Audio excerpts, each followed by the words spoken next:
May 8, 1942. Coral Sea, 500 miles northeast of Australia. Lieutenant Commander Kakuichi Takahashi pulled his Type 99 dive bomber into a climbing turn, leveling off at 8,000 feet to observe the strike results. Below, USS Yorktown trailed smoke from her island structure, a massive plume that painted a dark smear across the turquoise water. The bomb had been perfect, a direct hit amidships. Takahashi had watched it penetrate the flight deck and detonate somewhere deep in the carrier's guts. From this altitude, he could see the damage clearly.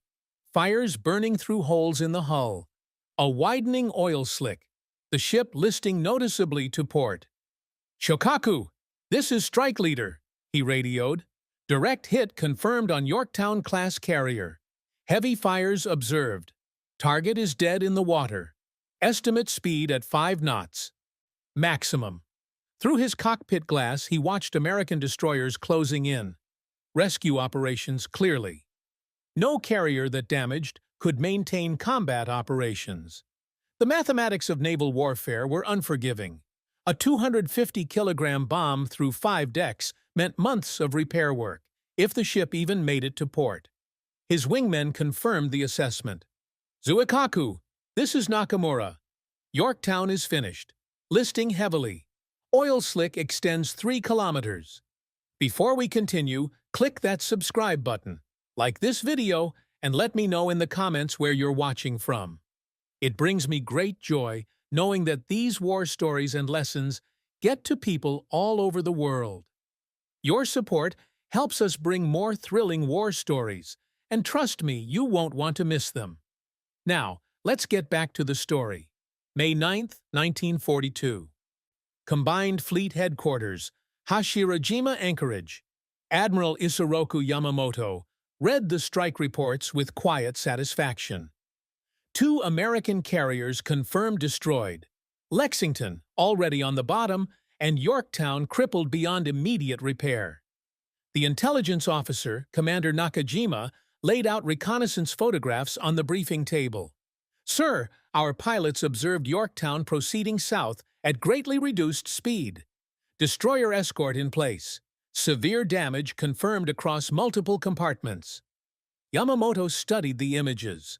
The smoke, the list, the escorts clustering protectively around their wounded charge. Time to Pearl Harbor? At her current speed? Minimum 3 weeks, then repairs. Nakajima consulted his notes. Naval architecture standards indicate 90 days minimum for battle readiness. That bomb penetrated to the engineering spaces. Fuel tanks ruptured. Flight deck compromised. "So she will not factor into our Midway timeline?" "No, sir. Impossible." Yamamoto initialed the intelligence summary. In the neat columns of Japan's carrier disposition charts, Yorktown received a single notation. Eliminated. May 12, 1942. Imperial Navy Ministry, Tokyo. The mood in the operations planning room bordered on celebratory. Captain Kuroshima spread the Midway assault plans across the conference table, his pointer tapping at carefully calculated carrier positions. Operation MI proceeds as designed. 4 carriers of the 1st Air Fleet, Akagi, Kaga, Soryu, Hiryu, will engage 2 American carriers, Enterprise and Hornet. He paused for effect. 4 against 2. Overwhelming force advantage. A junior officer raised his hand tentatively. "Sir, what about Saratoga?" "Under repair in San Diego. Torpedo damage from January. She will not be operational until July at earliest." "And the new Essex-class carriers?" "First launch scheduled for 1943. The Americans are industrious, but they are not magicians." Scattered laughter rippled through the room. The mathematics were irrefutable. Japan's 4 fleet carriers carried 248 aircraft. America's 2 carriers could muster perhaps 150. The element of surprise would be total. Victory, inevitable. No one questioned the assumption that Yorktown no longer existed. No one imagined that at Pearl Harbor a different kind of mathematics was about to begin, where 90 days could become 72 hours, and impossible was simply an engineering problem waiting for an American solution. May 8, 1942, 4:30 p.m., USS Yorktown, Coral Sea. Captain Elliot Buckmaster stood on his bridge wing, watching black smoke curl from the hole in his flight deck. Below decks, the real nightmare unfolded. Flooding, fires, 66 men dead, and damage that stretched across 30 frames of his ship. By every textbook standard, Yorktown should be preparing to abandon ship. Instead, she was making 20 knots. "Damage control report," Buckmaster called into the voice tube. Lieutenant Commander John Greenbacker's voice crackled back, hoarse from smoke. "Skipper, we've sealed the major flooding. Pumps are holding, but we've got ruptured fuel tanks contaminating 3 compartments. The number 2 elevator is scrap metal, and we're down 2 boilers. Can we make Pearl?" A pause, then, "If we keep doing what we're doing, yes, sir." What they were doing would have horrified naval architects at the Bureau of Ships. May 10, 1942. Deep in Yorktown's engineering spaces, Chief Machinist's mate Harold Larson stood knee-deep in oily water, staring at a fuel line that should have required dry dock repair. Instead, he wrapped it in canvas, coated the canvas in liquid rubber meant for life raft patches, and clamped steel bands around the whole assembly. "That'll hold?" his assistant asked doubtfully.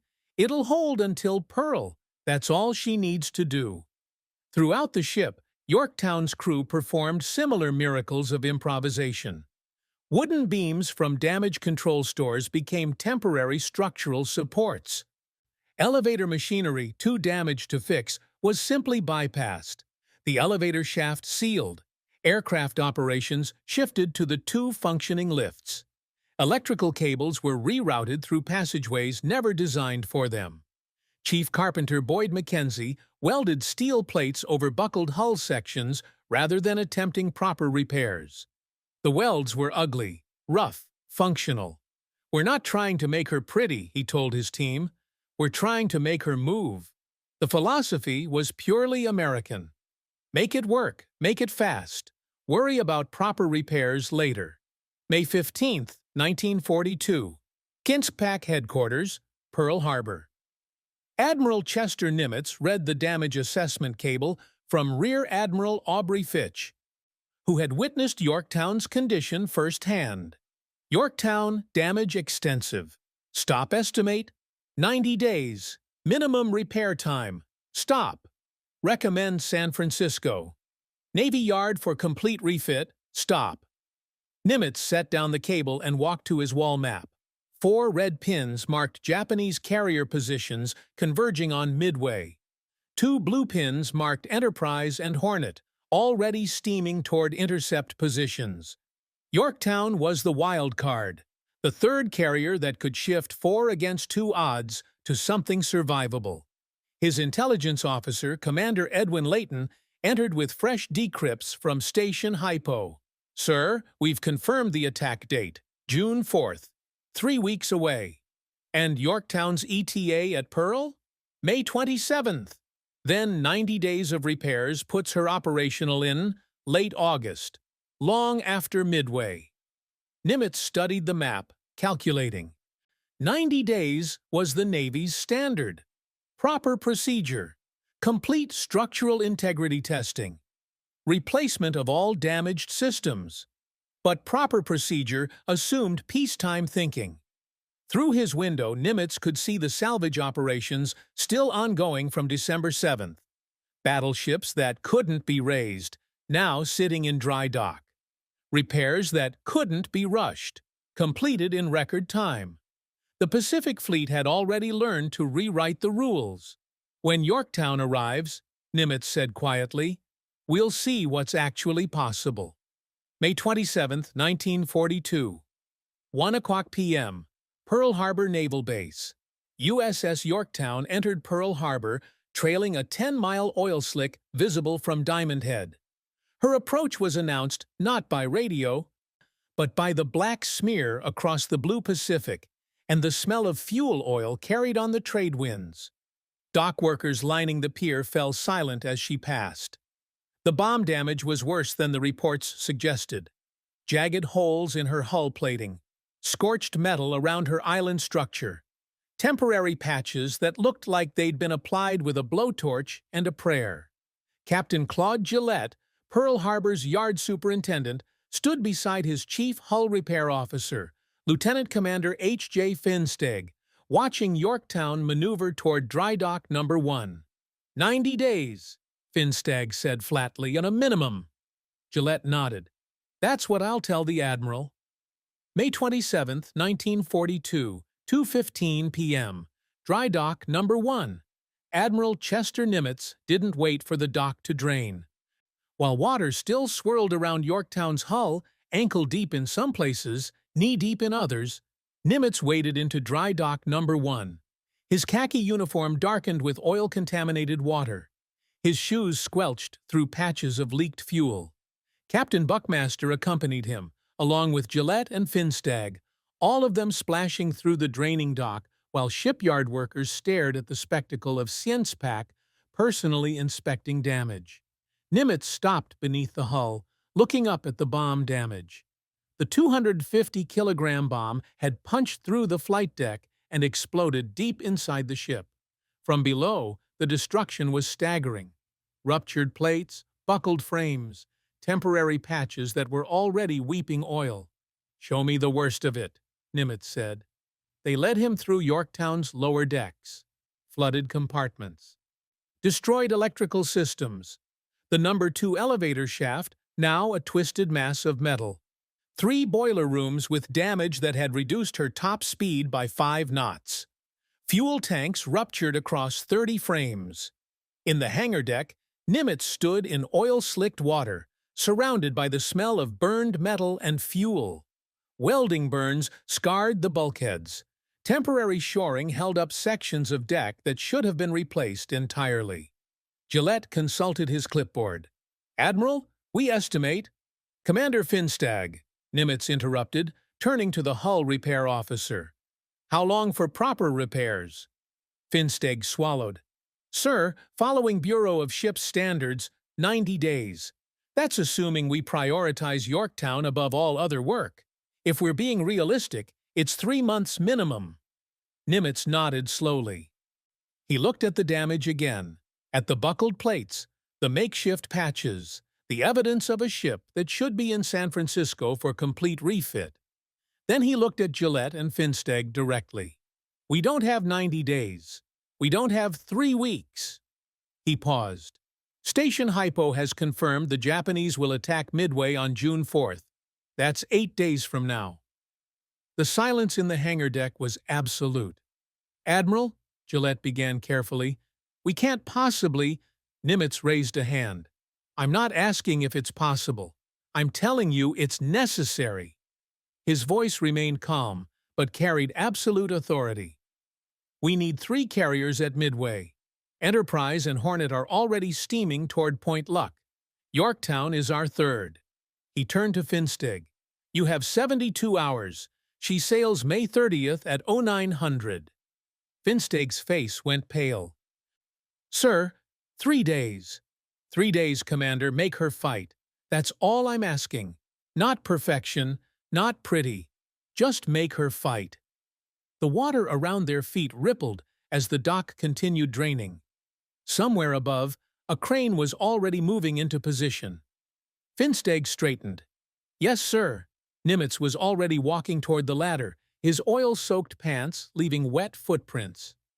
"Gentlemen, the Japanese believe this ship is at the bottom of the Coral Sea. Let's prove them wrong." May 28, 1942. 5:30 a.m. Dry dock number 1. Before the dock fully drained, while water still pooled in the lowest sections, 1,400 workers swarmed USS Yorktown. They came from every shop on the base, welders with their torches already lit, electricians dragging spools of cable, sheet metal workers carrying pre-cut steel plates, pipe fitters, machinists, carpenters, riggers. Some had worked through the night on other ships. None of them would sleep for the next 72 hours. Lieutenant Commander Finstag stood on the dock edge with a bullhorn and a single order: Make her fight. That's it. Make her fight. What followed wasn't repair work by any standard definition. It was controlled chaos. May 28, 1942. 7 o'clock a.m., the flight deck. Chief welder Thomas McKnight stared at the bomb crater. A ragged hole punching through the armored flight deck down 5 levels into the ship's interior. Bureau of Ships procedure called for cutting away damaged steel, fabricating replacement sections, rebuilding each deck individually. Time required: 3 weeks minimum. McKnight turned to his crew. "We're welding plates over everything, double thick. I don't care if it's pretty. I care if it holds an SBD Dauntless." They worked in shifts that weren't really shifts. Welders simply worked until they collapsed, slept against a bulkhead for 20 minutes, then returned to their torches. The sparks never stopped. Arc welding lit the dry dock like a steel aurora, visible from ships offshore. May 28, 1942. 11 o'clock p.m. Engineering spaces. Electrician Lewis Walters gave up on proper cable routing after the first hour. Navy procedure demanded cables run through conduits, properly secured, meeting fire safety standards. Walters and his team simply draped cables along corridors, through hatches, across overhead pipes, anywhere that got power where it needed to go. "It looks like hell," his supervisor observed. "It'll work," Walters replied, already moving to the next junction box. Throughout Yorktown, the same philosophy governed every repair. Ruptured fuel tanks that would normally require draining, cleaning, and welding were simply sealed with quick-hardening cement, the same material used for emergency runway repairs. Wooden beams from Oahu construction sites became structural supports. Damaged compartments that couldn't be fixed were welded shut and abandoned. Fix what matters. Ignore what doesn't. May 29, 1942. 2 o'clock a.m. Honolulu. The lights went out across Waikiki. 20 welding stations drawing simultaneous power had overloaded the grid. Hospitals flickered. Street lights died. Radio stations went silent mid-broadcast. Civilian complaints flooded the power company. Rolling blackouts, voltage drops, electrical surges damaging equipment. The power company's response was immediate and unambiguous. Yorktown had priority. Everything else could wait. Restaurants served dinner by candlelight. Families went to bed early. Construction projects shut down to redirect electricity to dry dock number 1. No one protested. Everyone in Hawaii knew what was at stake. May 30, 1942, 6 o'clock a.m., the final hours. Chief hull technician Finstag walked Yorktown's length, checking welds that were still warm, stepping over workers asleep where they'd collapsed, counting the impossible. 20 tons of steel plate welded into place, 35 miles of electrical cable strung, 400 tons of contaminated fuel pumped out, 3 compartments sealed and abandoned, makeshift patches covering damage that should have required replacement. The ship looked like she'd been beaten, patched, and shoved back into the ring. Ugly welds, exposed cables, mismatched plates. But when Finstag's team tested her systems, everything worked. Not perfectly, not elegantly, but she could steam. She could launch aircraft. She could fight. At 8:45 a.m., shipyard workers were still aboard, tightening final bolts as Yorktown started backing out of dry dock number 1. They would ride her out of the harbor, jumping to tugboats as she cleared the channel. Captain Buckmaster stood on his bridge, feeling his ship come alive beneath him, patched, scarred, held together by welds and willpower. The Japanese believed Yorktown was at the bottom of the Coral Sea. In 72 hours, she would prove them catastrophically wrong. June 2, 1942. Luck, 325 miles northeast of Midway. Commander Wade McCluskey stood on USS Enterprise's flight deck, binoculars raised toward the northwestern horizon. The task force had been holding position for 6 hours, waiting for their third carrier. "Contact bearing 320, the lookout called. Carrier-type vessel." McCluskey adjusted his binoculars. Even at 10 miles, he recognized the silhouette. Yorktown-class carrier, unmistakable island structure. But something was wrong. Her profile looked damaged, misshapen. As she closed to 5 miles, the full picture emerged. "Jesus Christ," McCluskey whispered. Yorktown looked like she'd been dragged through hell. Fresh welds covered her flight deck in ugly scars. Steel plates bolted over her hull caught sunlight at odd angles. Black scorch marks surrounded her island structure. Even at this distance, he could see the patches, dozens of them, covering damage that should have kept her in dry dock for months. "She was at Coral Sea," a young pilot said beside him. "We heard she got hit bad." "Hit bad?" McCluskey lowered his binoculars. "Son, she looks like she got hit, patched with chewing gum, and kicked back into service." But she was steaming at 27 knots, her flight deck active, aircraft spotted for launch. June 2, 1942, 2 o'clock p.m. Flag Bridge, USS Yorktown. Rear Admiral Frank Jack Fletcher watched Enterprise and Hornet through his bridge windows, pristine carriers with clean lines and undamaged hulls. Then he looked down at his own ship. The contrast was stark. Yorktown looked exactly like what she was, a wounded fighter who'd been stitched up between rounds and shoved back into the ring. His chief of staff, Captain Elliot Buckmaster, stood beside him with updated intelligence summaries from Station Hypo. "Sir, Japanese reconnaissance has been active around Midway. Their strike force is maintaining radio silence, but Commander Rochefort is confident they expect only 2 American carriers." Fletcher studied the intelligence map. 4 Japanese carriers, Akagi, Kaga, Soryu, Hiryu, steaming toward Midway under the assumption they'd face Enterprise and Hornet. A 4-2 advantage. "They don't know we're here," Fletcher said quietly. "No, sir. Their last report on Yorktown had her crippled at Coral Sea. They believe she's either sunk or in California for long-term repairs." Fletcher felt something shift in his understanding of the coming battle. Yorktown's presence wasn't just tactical, it was psychological. The Japanese had built their entire battle plan on carrier mathematics that no longer applied. 4 against 2 became 4 against 3. 248 Japanese aircraft versus 233 American aircraft. Overwhelming advantage became rough parity. But more importantly, Japanese confidence was built on calculations that were now fatally wrong. "Captain Buckmaster," Fletcher said, "ensure all air groups are ready for immediate launch at dawn, and send a message to Admiral Nimitz. Task Force 17 is on station and operational." He paused, looking at Yorktown's scarred flight deck. "Make sure you emphasize that last word, operational." June 3, 1942. Sunset. Point Luck. As darkness fell over the Pacific, 3 American carriers steamed in formation, 2 pristine, 1 patched and scarred.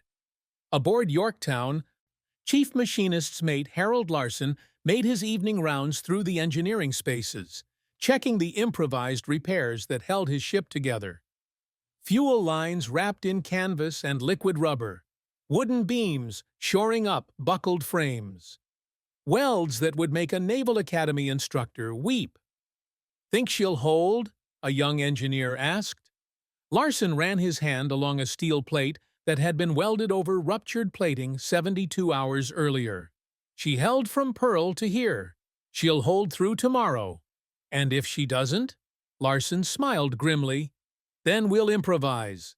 That's what we do." 325 miles to the west, Japanese carriers steamed toward Midway, their commanders confident in 4-2 odds, their pilots briefing for strikes against 2 American carriers. None of them knew that the ship they'd killed at Coral Sea was waiting in the darkness ahead, held together by American welding, American improvisation, and American refusal to accept impossible as an answer. The trap was set, and the bait was a ghost ship that shouldn't exist. June 4, 1942, 7:28 a.m. Japanese reconnaissance aircraft, northeast of Midway. Petty Officer First Class Amari Takumi swept his binoculars across the empty Pacific, 4 hours into a search pattern that had revealed nothing but ocean. His radio crackled with reports from other scout planes, all negative. Then he saw the wakes, white lines scratched across blue water. Destroyers, cruisers, and carriers. Akagi, this is Search Plane 4. Enemy carriers sighted. Bearing 010, distance 240 miles. The response was immediate.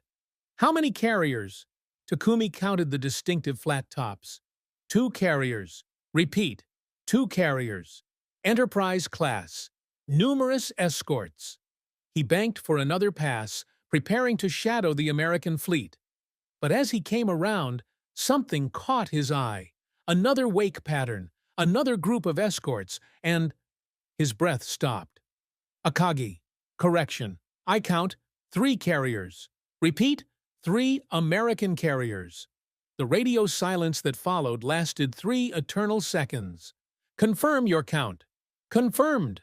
3 carriers. 1 appears to be, wait.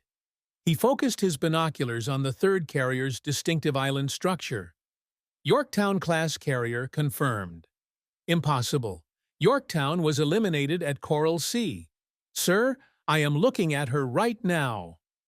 June 4, 1942, 8:15 a.m. Carrier hear you, Flag Bridge. The photograph reached Admiral Yamaguchi's hands, still damp from the reconnaissance aircraft's developing chemicals. 3 carriers. The 3rd one's profile was unmistakable, patched, scarred, but undeniably Yorktown. Captain Tomeo Kaku, Hiryu's commanding officer, stared at the image. Our intelligence assured us she required months of repair. Apparently, Yamaguchi said quietly, American repair capabilities differ from our assumptions.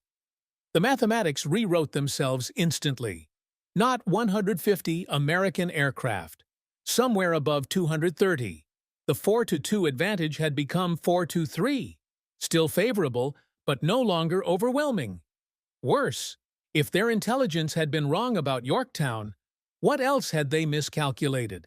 June 4, 1942, 10:22 a.m., 20,000 feet above the Japanese fleet. Lieutenant Commander Wade McCluskey pushed his SBD Dauntless into a shallow dive, searching for the Japanese carriers his fuel gauge said had to be nearby. Behind him, 32 more dive bombers from Enterprise followed, running on fumes. Then he saw them. 4 carriers steaming in formation, their decks crowded with aircraft being rearmed. Sitting ducks. Attack! Attack! McCluskey keyed his radio. All squadrons, attack immediately. His Dauntless rolled into its dive, 70 degrees, screaming toward the carrier Kaga. Behind him, the sky filled with American dive bombers from Enterprise, Yorktown, and Hornet, converging on the Japanese fleet from 3 different vectors. The Japanese never had time to react. June 4, 1942, 10:24 a.m. Carrier Kaga. The first bomb struck Kaga's flight deck near the island, detonating among aircraft being fueled and armed. The explosion triggered a chain reaction. Fuel, bombs, torpedoes that turned the carrier's deck into a furnace. 200 yards away, Akagi took a bomb hit that penetrated to her hangar deck. Stored ordnance exploded. Fire consumed her from within. Soryu staggered under 3 direct hits. Her aviation fuel tanks ruptured, feeding flames that roared through every deck. Among the dive bombers raining destruction was Yorktown's Bombing Squadron 3. Lieutenant DeWitt Shumway led his aircraft against Soryu, their bombs contributing to the inferno consuming the Japanese carrier. In less than 5 minutes, 3 of Japan's 4 carriers were transformed into burning wrecks. June 4, 1942, 10:30 a.m. Carrier Hiryu. Admiral Yamaguchi stood on his bridge wing, watching the smoke columns rising from Akagi, Kaga, and Soryu. His face showed no emotion, but his hands gripped the railing with white-knuckled intensity. "Order all available aircraft to attack the American carriers," he said quietly. "Focus on Yorktown." His operations officer looked up sharply. "Sir?" "If their intelligence is as flawed as ours," Yamaguchi said, "they believe Yorktown is already damaged. She's their weak point. We hit her, we eliminate their third carrier, and we restore our numerical advantage." What Yamaguchi didn't know was that Yorktown had already absorbed more damage than any carrier should survive. She was held together by welds and willpower, and she was about to prove that sometimes the hardest targets to kill are the ones that have already learned how to die. June 4, 1942, 10 p.m., USS Yorktown, northeast of Midway. The radar operator's voice cut through the Combat Information Center. "Multiple bogies inbound. Bearing 270. Range 40 miles. Estimate 18 aircraft." Captain Buckmaster grabbed the intercom. "All hands, this is the captain. Japanese attack imminent. Man your battle stations." Yorktown's fighters scrambled, 12 Wildcats clawing for altitude. Her anti-aircraft crews trained their guns on the western sky. Across her patched flight deck, the last SBD Dauntless was frantically pushed into the elevator. At 12:20 p.m., 18 Japanese dive bombers from Hiryu emerged from the clouds. June 4, 1942, 12:23 p.m. The first strike. The sky erupted in anti-aircraft fire. Black puffs of flak dotted the air. Tracers drew orange lines across the blue. Yorktown's 5-inch guns hammered at the diving aircraft. But Japanese pilots were among the best in the world. 3 broke through the defensive screen. The first bomb struck near the island structure, the exact spot Japanese pilots had hit at Coral Sea. The explosion killed or wounded 66 men. Fires erupted. The funnel took damage. Smoke poured from ruptured ventilation. 2 more bombs followed, one penetrating to the 4th deck, another detonating in the hangar bay. Yorktown shuddered, listed, and began to slow. Black smoke billowed from her wounds. To observers on Enterprise and Hornet, she looked mortally wounded. But below decks, damage control teams were already moving. June 4, 1942. 1:15 p.m. Engineering Spaces. Chief Machinist's mate Harold Larson stood in darkness, waist-deep in water, as his repair teams worked by flashlight. The bomb hits had knocked out power, ruptured steam lines, and flooded 2 boiler rooms. "Status!" Larson shouted over the sound of rushing water. "Boilers 1 and 3 are offline. We've got ruptured feed lines and electrical failure across the main distribution."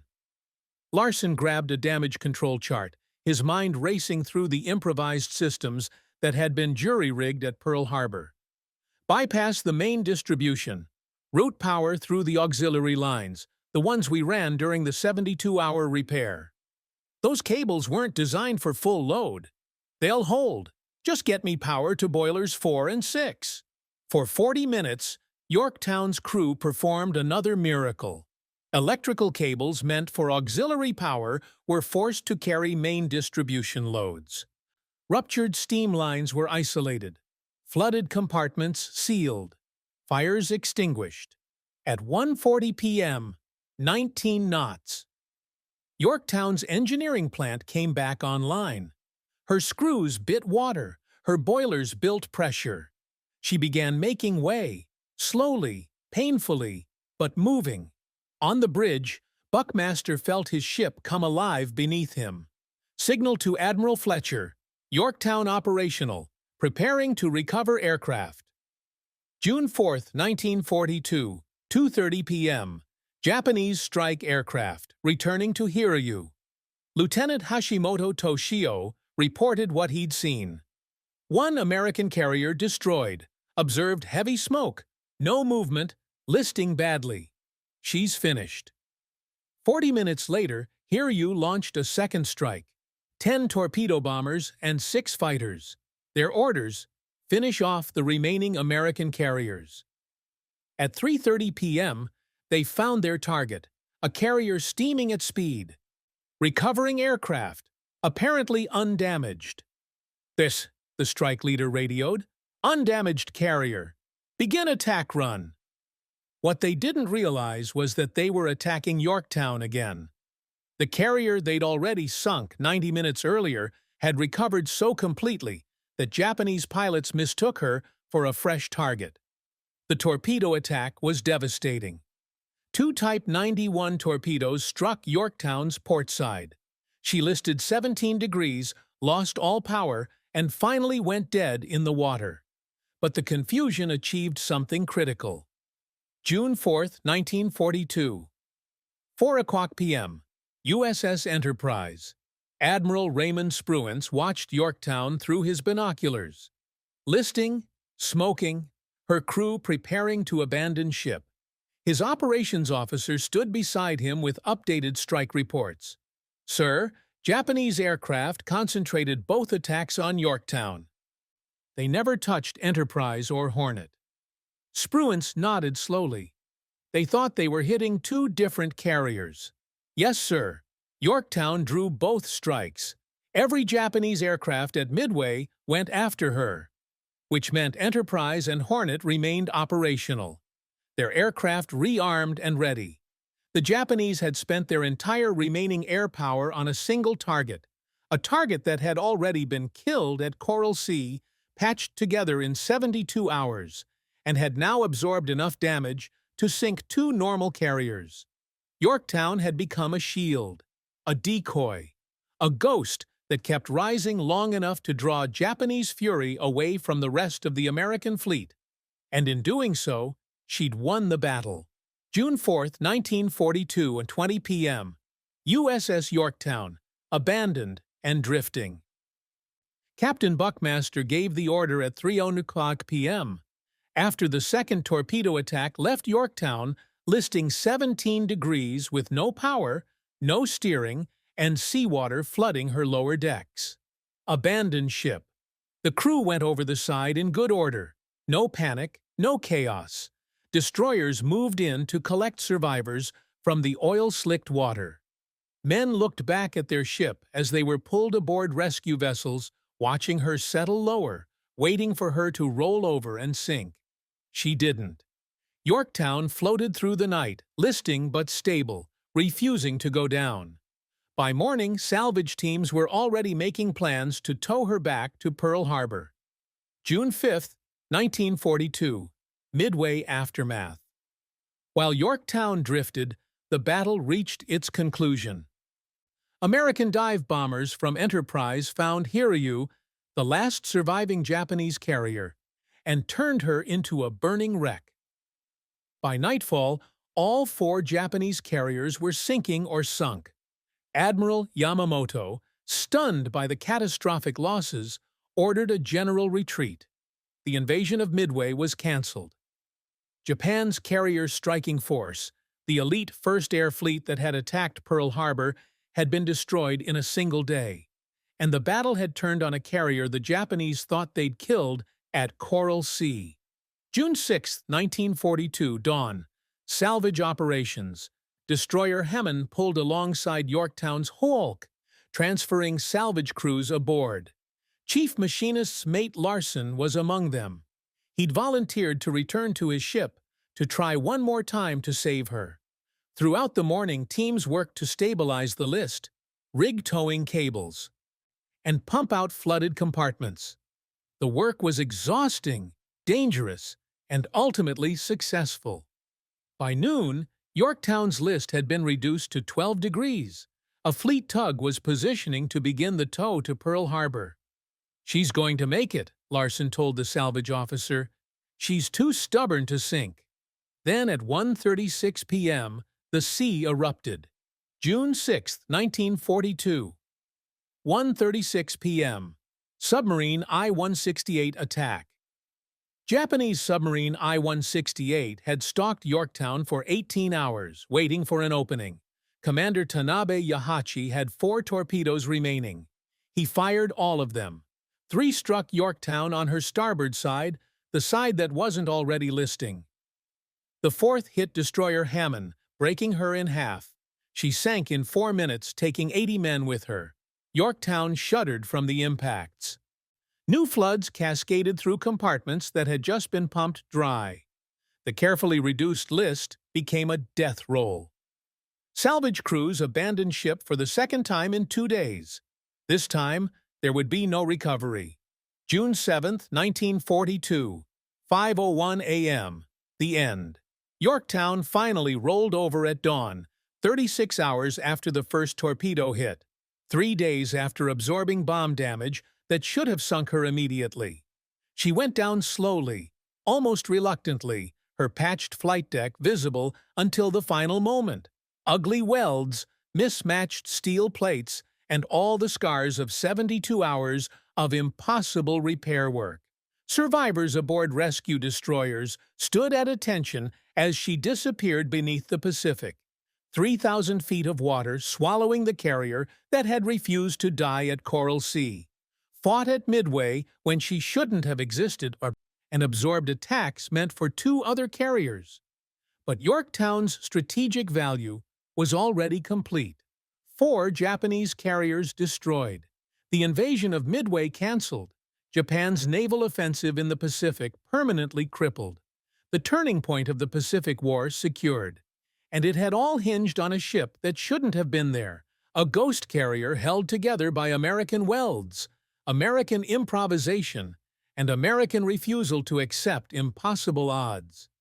Yorktown went to the bottom, but she took Japan's carrier supremacy with her. June 7, 1942. Combined Fleet Headquarters. Admiral Yamamoto read the final casualty reports in silence. 4 fleet carriers lost, 248 aircraft destroyed, 3,057 men dead. And all of it based on one catastrophic assumption: that the Americans couldn't repair a carrier in 72 hours. He set down the report and looked at his intelligence officer. "How did Yorktown reach Midway?" We don't know, sir. By our calculations, it was impossible." Yamamoto closed his eyes. "Apparently, the Americans don't share our calculations." June 1942. Tokyo, Imperial Navy Ministry. The post-battle analysis reports landed on desks throughout the Naval General Staff like unexploded ordnance. 4 carriers lost. The 1st Air Fleet, Japan's elite striking force, destroyed in a single day. But it was the intelligence assessment that haunted Japanese naval planners. Commander Nakajima read aloud to the silent room. USS Yorktown, previously assessed as eliminated at Coral Sea, was present and operational at Midway. Damage requiring an estimated 90 days of repair was completed in 72 hours. Admiral Ugaki Matome, Yamamoto's chief of staff, set down his pen. 72 hours. How is that possible? "We don't know, sir. Our understanding of American repair capabilities was—" Nakajima paused, searching for the word. "Incomplete." The room fell silent. They had built Operation MI on mathematical certainty. 4 carriers against 2, overwhelming force, guaranteed victory. But mathematics meant nothing when the enemy refused to follow your calculations. "We underestimated their industrial capacity," Ugaki said quietly. "Not their ships, not their pilots, their ability to improvise, to ignore doctrine, to do what should be impossible." It was an admission that would echo through the rest of the war. 1947. Pearl Harbor Naval Base. Lieutenant Commander H.J. Finsteg, now retired, stood at the edge of Dry Dock No. 1, 5 years after the war's end. A reporter from Life magazine stood beside him, asking about the 72-hour miracle. "We didn't think we could do it," Finsteg admitted. "By every standard we'd been trained to follow, it was impossible. But Admiral Nimitz didn't ask for possible. He asked for necessary." What made it work? Finsteg considered the question. We stopped trying to fix her properly. We just tried to make her fight. Ugly welds, temporary patches, systems that barely held together. But she steamed, she launched aircraft, and she changed history. He paused, looking at the empty dry dock. The Japanese built their strategy on the assumption that everyone repairs ships the way they do, by the book, with proper procedure, taking the time to do it right. They couldn't imagine someone saying 3 days and meaning it. And Yorktown's crew? They knew what they were sailing on. A ship held together by spit and stubbornness, but they also knew what was at stake. Finstag smiled. Turns out, that was enough. 1998. Pacific Ocean, 16,650 feet below the surface. Dr. Robert Ballard's deep-sea submersible descended through darkness toward Yorktown's final resting place. The same oceanographer who had found Titanic now searched for the carrier that had changed the Pacific War. The wreck emerged from the gloom, surprisingly intact, resting upright on the seafloor. Her flight deck still visible, despite 56 years underwater. Ballard's cameras swept across her hull, and there, still visible in the deep-sea lights, were the welds from Pearl Harbor. Rough, overlapping, ugly patches of steel that had never been meant to be permanent. They had only needed to hold for 3 days. They'd held for 4. "My God," Ballard whispered, "you can still see the emergency repairs. The patches that shouldn't have worked. The welds that violated every standard of naval engineering. The 72-hour miracle, preserved in steel and salt water, 3,000 miles from where it began." The final truth. The Battle of Midway is remembered for dive bombers, for code breakers, for tactical brilliance and strategic vision. But it was won in Dry Dock Number 1 at Pearl Harbor by 1,400 workers who refused to accept impossible as an answer. Yorktown shouldn't have been at Midway. By every calculation the Japanese made, by every standard of naval repair, she should have been in California for 3 months of proper reconstruction. Instead, she was held together by American improvisation, American urgency, and American belief that impossible was just another engineering problem. The Japanese brought 4 carriers and perfect planning. The Americans brought 3 carriers and ugly welds. And when the smoke cleared, it was American carriers still afloat. Because in the end, it wasn't the steel that won Midway. It was the will to fix it.